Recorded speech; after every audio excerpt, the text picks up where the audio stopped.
Boa noite.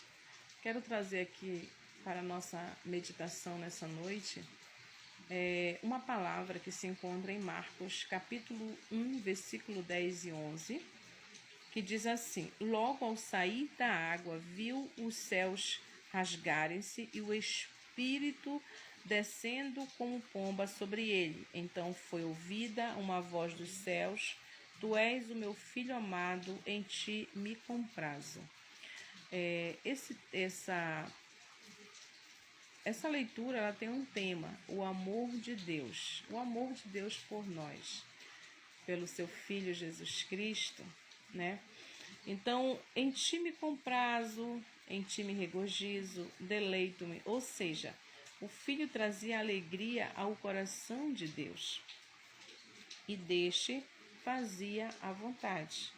O Pai era como o próprio Filho. Ao mesmo tempo em que Jesus ouvia o Pai dizer-lhe que o amava, o Espírito o impelia para o deserto. Era muito amado, contudo estaria com as feras, mas vencida as tentações, os anjos o serviram. O amor de Deus não nos isenta de conflito. O próprio Jesus, depois de batizado, imediatamente após ter ouvido do Pai: Tu és meu filho amado, foi levado para o deserto. João Batista ainda podia ouvir essa frase quando o seu Senhor foi levado para o deserto. Deserto é lugar ermo, de solidão, onde o verde não existe, onde o solo é desnudo, a água é escassa, quase inexistente.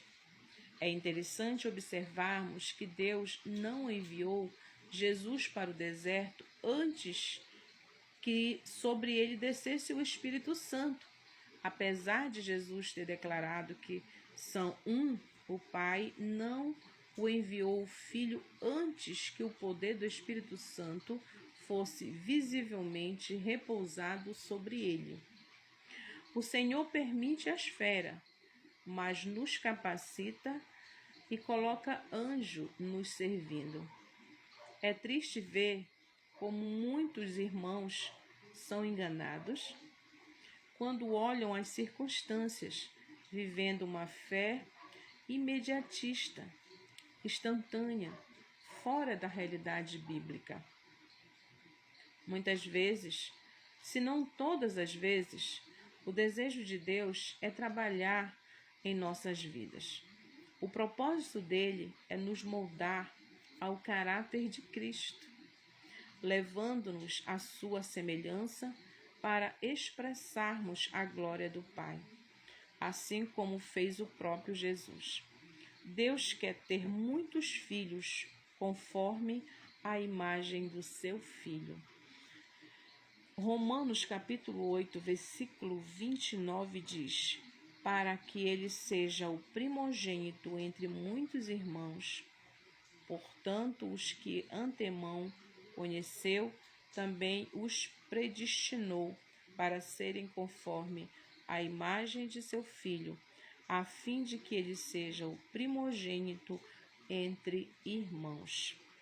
Então, não se trata de predestinação no sentido de destinar por antecipação, de escolha.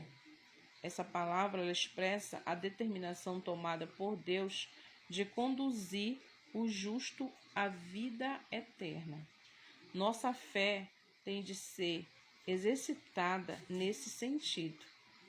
Precisamos buscar a semelhança de Cristo, pois se já fomos chamados por Deus, é por Ele mesmo justificados e glorificados. Devemos buscar as coisas do alto, firmando nossa fé em coisas eternas e não em coisas terrenas.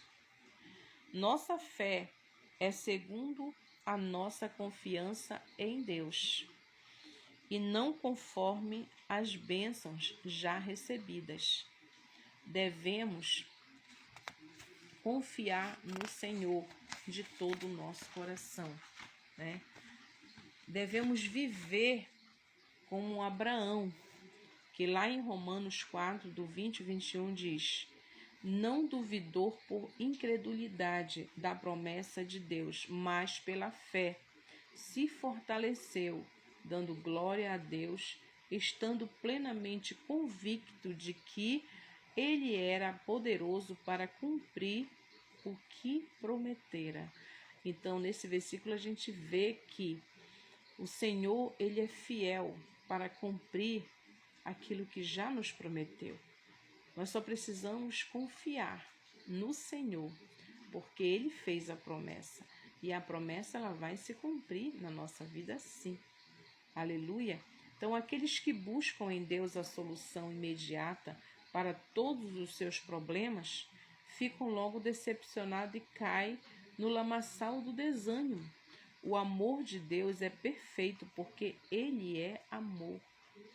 E é perfeito. O Senhor está interessado na nossa salvação, no nosso crescimento espiritual. Jesus escolheu morrer em nosso lugar para nos dar vida abundante e eterna, e não para ser um provedor de desejos como muitos de forma herética o têm como um gênio da lâmpada. Segundo a Pedro, capítulo 3, e o versículo 8 e 9 diz: há todavia uma causa, amados, que não deveis esquecer, que para o Senhor um dia é como 1000 anos, e 1000 anos como um dia. Não retarda o Senhor a sua promessa, como alguns a julgam demorada. Pelo contrário, ele é longânimo para convosco, não querendo que nenhum pereça, senão que todos cheguem ao arrependimento. Mandaram-lhe, pois, as irmãs de Lázaro dizer a Jesus: Senhor, está enfermo aquele que os ama. Ora, amava Jesus a Marta e a sua irmã e o Lázaro.